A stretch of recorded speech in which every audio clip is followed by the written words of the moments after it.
Hello my dear listener, कैसे हो आप सब। ना जाने क्यों आप लोगों से एक अटैचमेंट सा हो गया है।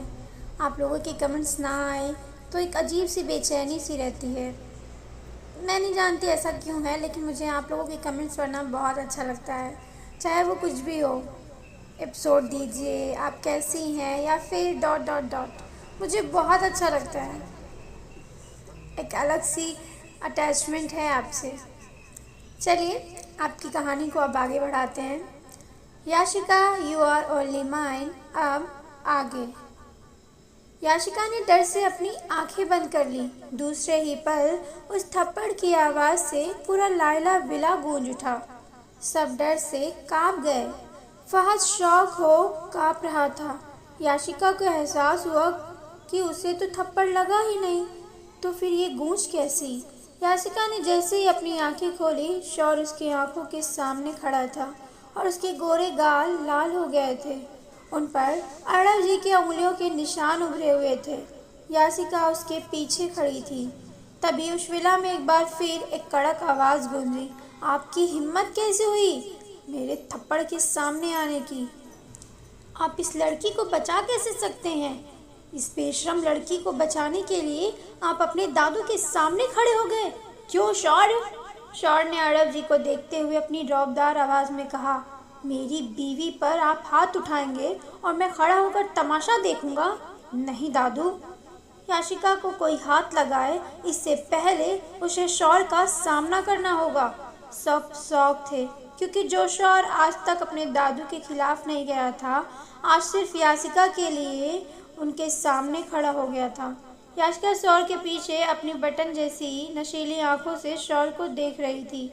शौर का इतना कहना था कि एक और थप्पड़ उसके गालों पर पड़ा और अड़ब जी ने अपने दांतों को पीसते हुए कहा, एक बेशरम लड़की को आप ओबरॉय खानदान की बहू कैसे बना सकते हैं? याशिका ने कस के शौर के शोल्डर को पकड़ लिया और कहा, ये आपको मार क्यों रहे हैं? शौर पीछे मुड़ा तो देखा कि याशिका की आंखें आंसुओं से भरी हुई थी। याशिका को इस तरह देख शौर का दिल एक पल के लिए तड़प उठा। शौर ने याशिका के गालों पर अपने हाथ रखते हुए कहा, मेरी क्यूट बिल्ली, चुप हो जाओ। शौर ने याशिका की उंगली को पकड़ा और उसे उसके होठों पर रखते हुए कहा, श्श, और अपना जैकेट को उतार याशिका को पहनाते हुए उसे अच्छे से कर दिया और नाम में अपना सिर हिला दिया। शौर को देख याशिका ने में अपना सिर हिला दिया। शौर अपने दादू की तरफ मुड़ा और कहा, दादू, आप मेरे बारे में जो भी कुछ कहेंगे मैं सब कुछ सुन सकता हूँ, लेकिन मेरी बीवी के बारे में अगर आपने एक वर्ड भी कहा तो मैं टॉलरेट नहीं करूँगा। अड़ब जी ने गुस्से में कहा, आज आपने अपनी हदें पार कर दी है शौर। आप चाहते हैं कि 20 साल पहले का राज मैं लोगों के सामने रख दूँ? शौर ने जैसे ये सुना वो आगे बढ़ा और कहा, दादू, शिवांश की जिंदगी भी उसी राज से जुड़ी है। अगर वो राज सामने आया तो शौर के साथ साथ शिवांश भी खत्म हो जाएगा। शौर की बात सुन अड़ब जी ने चीखते हुए कहा, शौर्य, आज इस लड़की की वजह से आप हमसे बदतमीजी की है। इस लड़की को तो सजा मिलेगी। ओम, हमारा हंटर लाइए। ओम जी ने जल्दी से कहा, जी पापा, और जल्दी से वहाँ से चले गए और कुछ देर बाद एक रॉयल बॉक्स लिए हुए आए और अड़ब जी के सामने करते हुए कहा, पापा। अड़ब जी ने इस रॉयल बॉक्स में से एक हंटर निकाला। वो कोई आम हंटर नहीं है। इस हंटर में छोटे छोटे लोहे के कांटे लगे हुए थे। अड़ब जी ने कहा, ये लड़की सामने आओ। याशिका नशे की वजह से किसी बच्ची की तरह बिहेव कर रही थी। वो डरते हुए सामने आई और खड़े होते हुए कहा, आपने मेरे जल्लाद को क्यों मारा? हाँ, आप बहुत गंदे हो, बहुत बहुत बहुत गंदे हो। अड़ब जी ने गुस्से में कहा, चुप, और अपने हंटर को उठाया और जैसे ही चलाया, शौर एक झटके में आगे आया और याशिका को अपने सीने में छुपा लिया। हंटर शौर के बैग पर लगा और शौर की आह निकल गई। आह! याशिका ने देखा कि शौर अपने दर्द को छुपा रहा है। याशिका ने कहा, छोड़िए हमें, आप क्यों मार खा रहे हो? शौर ने याशिका के बैग पर अपनी पकड़ कसी और उसे अपने सीने से और कस के चिपकाते हुए कहा, क्यूट बिल्ली, चुप हो जाओ। लेकिन अड़ब जी के हाथ नहीं रुके। फहद जैसे आगे बढ़ने को हुआ, शौर ने अपने दूसरे हाथ को उठा उसे रोक दिया। सभी घर वाले आज बहुत खुश थे कि शौर को सज़ा मिल रही है। जिस शौर से सब डरते थे, आज उसे किसी और के हाथों से सज़ा मिलते देख उन लोगों को बहुत ही सुकून मिल रहा था। माहिरा भी खुश थी, लेकिन वो चाहती कुछ और थी।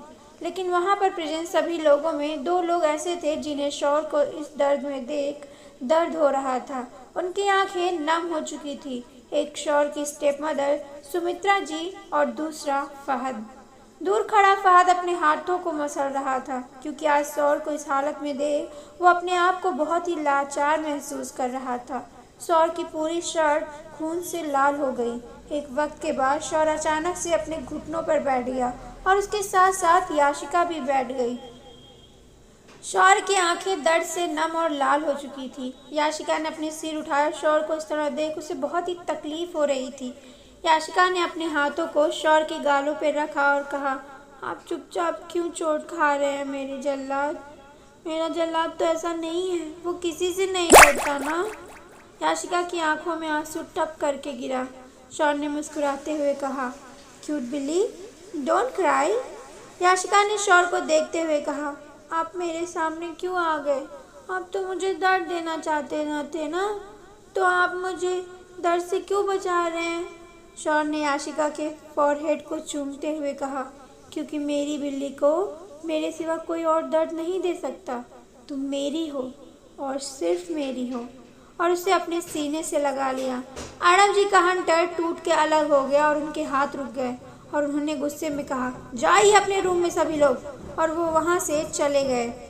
सभी अपने अपने रूम में चले गए।